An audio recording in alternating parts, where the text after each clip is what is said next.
Michael Burry's last and final warning secretly leaked. If you've been following Michael Burry on Twitter, you'll know he has sent out several warnings about a stock market crash. Let's see exactly what he's saying and what we need to watch out for. Today we're going to talk all about Michael Burry's last and final warning about the market crash. So watch the video till the end, because today's video is going to be the bomb. Welcome to Michael Burry Secrets, your daily dose of Michael Burry.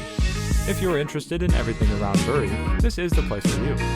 Subscribe if you want to stay updated with all the Michael Burry secrets, predictions, and stay one step ahead in the financial world. Watch the video till the end, and make sure to hit the like button if you want to be a millionaire within the next 3 years.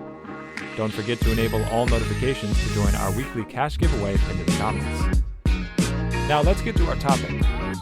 Michael Burry, we don't know if you guys have watched The Big Short or not, but he was the one who made a ton of money by betting that the housing market would collapse in 2008.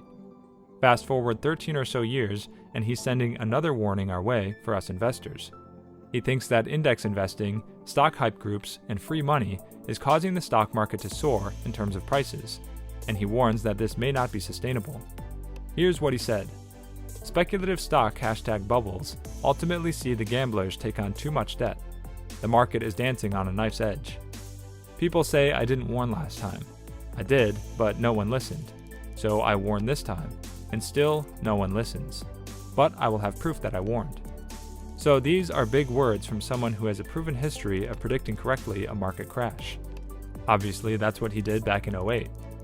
He even went a bit further to make his Twitter display Cassandra. This is a reference to the priestess who, in Greek mythology, was cursed to share true prophecies, but no one ever believed her. Burry, in some way, is saying he is the financial version of this priestess. He's freely giving out warnings on his Twitter account, but not too many people are paying attention. They're just enjoying the short-term returns that they've had, but let's see who wins in the long term. So I want to dig a bit further into some of the things that he's saying and what we need to watch out for as investors. First of all, we've got to talk about all of these hype groups that we've seen on Reddit, on YouTube, and across the internet. These hype groups, they promote certain stocks, generally high-growth, risky ones, and a bunch of short-term money gets plowed into them. For example, the recent saga that we've seen on Wall Street Bets with GameStop, with AMC, and all the other ones. We saw these stocks get out of control in terms of price, and people weren't afraid to throw their stimulus checks into them. Were they researching the fundamentals of these stocks? Most, of course, no. Did they understand the risk with these stocks? Most, of course, didn't. They were trying to make short-term quick money.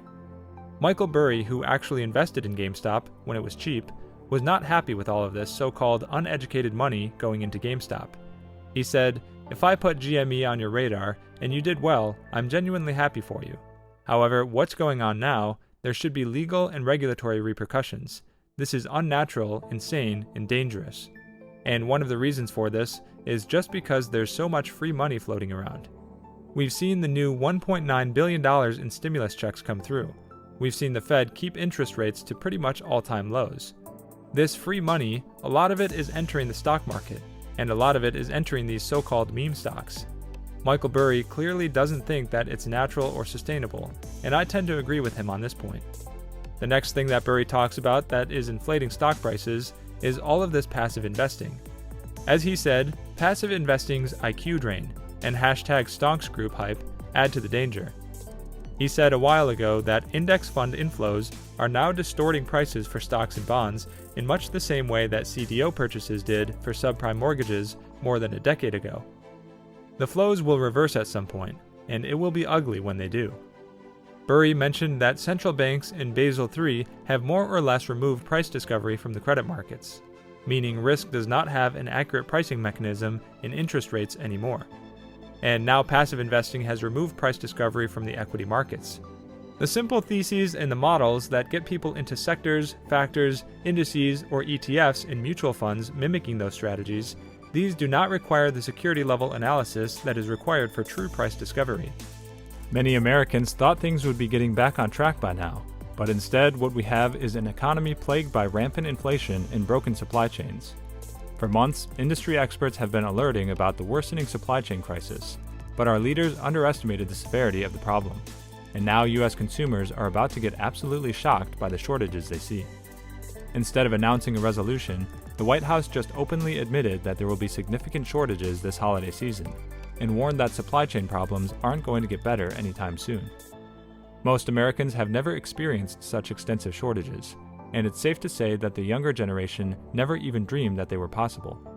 After all, we're the richest country on the planet, not only in wealth, but also in resources. However, as problems have been overlooked despite the series of warnings that have been made, the worst is yet to come, and the painful shortages and price increases we've gone through so far were just the beginning. The White House would ordinarily try to spin any negative story to make it positive, but there's nothing they can say to hide the fact that there are widespread shortages all over the country, and at this point, even the mainstream media is commenting on the government's lack of action to tackle this crisis. According to the Daily Mail, White House officials are warning American shoppers that they won't be able to get key items, like popular kids' toys for Christmas, due to the ongoing supply chain nightmares that are strangling retail stores. When the corporate media starts to pay attention to our real issues, we know that things are already getting out of hand. In fact, the report even says that stores across the country are becoming increasingly barren thanks to a series of bottlenecks in the global supply chain, and that White House officials warned that Americans will face higher prices and empty shelves this holiday season.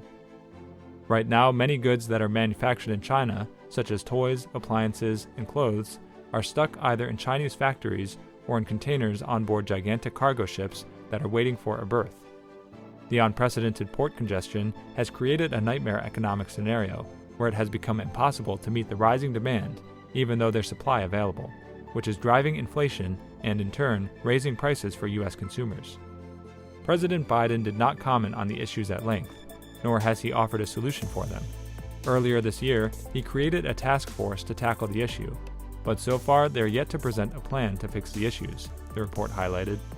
Meanwhile, the Federal Reserve predicted an inflation spike of 4.2%, well above its 2% target. American consumers, unused to empty store shelves, may need to be flexible and patient, White House officials said. Major food and consumer product manufacturers being short of supply on some items will be a challenge in the grocery industry in the final months of the year, said Steve Howard, Vice President of Merchandising at Bristol Farms, a grocery chain in California. He revealed that his suppliers are warning about shortages of foods, glass jars, and packaging containers. Some food brands have started imposing restrictions, or purchase caps, for certain products on grocery stores and distributors, while other vendors are warning of limited availability and dwindling inventory levels. These purchase limits could be particularly challenging for independent grocers, who have raised concerns in the past year that suppliers prioritize larger competitors over small stores. That's why, at a local level, shortages can be way more severe than at huge supermarkets. However, big retailers are not immune from restrictions and scarcity. The enormous backlog of containers awaiting berth at the ports of LA and Long Beach is causing major headaches for suppliers, shipping companies, and retailers. As a result, the cost of shipping is reaching absurd heights. Nationwide, more than 100,000 containers are waiting to get unpacked. But due to a massive worker shortage, it could take months until the congestion eases. These are such turbulent times, and much more turbulence is on the way. This is already the most dramatic supply chain collapse in modern history, and it's safe to say that more disruptions are just around the corner. Well, that's it for today's video, guys. Also, we would like to mention that this is not a channel intended specifically to provide financial advice, and we do not ask you to invest in any company. This is merely a channel directed towards bringing educational content to your doorsteps. With that in mind, before you invest in anything, we recommend you do thorough, wide-spectrum research on the topic. And make sure to subscribe and give us a thumbs up. See you next time on Michael Burry Secrets. Bye!